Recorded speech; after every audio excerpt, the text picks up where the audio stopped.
Hello friends, welcome to JD fun fuse channel. இன்றைக்கி நம்ம பார்க்க போகிற ரெசிபி மட்டன் சுக்கா. வாங்க எப்படி செய்யறதுன்னு பார்க்கலாம். நாங்கள் 1/2 கிலோ மட்டன் எடுத்து வாஷ் பண்ணி வச்சுருக்கோம். குக்கரில் இப்போ மட்டன் சேர்த்திக்கலாம். 1 ஸ்பூன் இஞ்சி பூண்டு பேஸ்ட், 1/2 ஸ்பூன் மஞ்சத்தூள், 2 ஸ்பூன் மிளகாய்த்தூள், 1/4 ஸ்பூன் உப்பு, எண்ணெய் 1 ஸ்பூன், தனியாத்தூள் 1 ஸ்பூன், கரம் மசாலா 1/2 ஸ்பூன் சேர்த்து எல்லாத்தையும் நல்லா மிக்ஸ் பண்ணிக்கலாம்.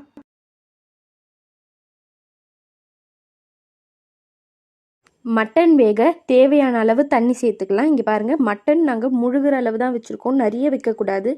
ஏன்னா நம்ம மட்டன் சுக்கா பண்ணுறோம். ஒரு சின்ன பீஸ் தேங்காய் ஓடு போட்டுக்கலாம். இது நம்ம வேக வச்சதுக்கப்புறம் எடுத்துக்கலாம். தேங்காய் ஓடு ஏன் போடுறோன்னா மட்டன் நல்லா சாஃப்டாகவும் சீக்கிரமாகவும் வெந்துடும். அதான் மூடி போட்டு 2 விசில் விட்டுடலாம். இப்போ 2 விசில் முடிஞ்சு ப்ரெஷர் அடங்கிடுச்சு. குக்கர் திறந்து பார்த்தா ரொம்ப சாஃப்டாக மட்டன் சூப்பராக வெந்துருச்சு. இப்போ கடாய் வச்சு தேவையான அளவு எண்ணெய் சேர்த்துக்கலாம். அதில் பட்டை, கிராம்பு, ஏலக்காய் சேர்த்துக்கலாம். சோம்பு 1/2 ஸ்பூன், பொடியாக கட் பண்ண ஒரு வெங்காயம் ஆட் பண்ணிக்கணும். நல்லா வதக்கிக்கலாம். 2 மிளகாய் சேர்த்துக்கலாம்.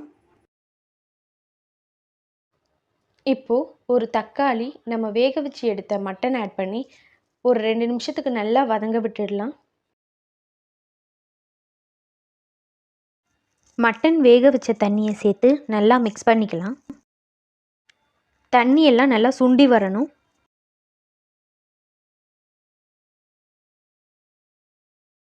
இப்போ 1 ஸ்பூன் பெப்பர் பவுடர் சேர்த்து நல்லா மிக்ஸ் பண்ணிக்கலாம்.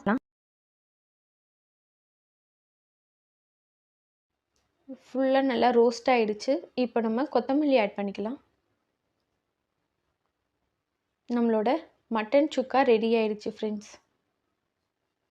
இது ரொம்ப சிம்பிளான ரெசிபி, ட்ரை பண்ணி பாருங்கள். எங்களோட சமையல் உங்களுக்கு பிடிச்சிருந்தா எங்கள் சேனலை லைக் பண்ணுங்கள், ஷேர் பண்ணுங்கள், சப்ஸ்கிரைப் பண்ணுங்கள். தேங்க்யூ.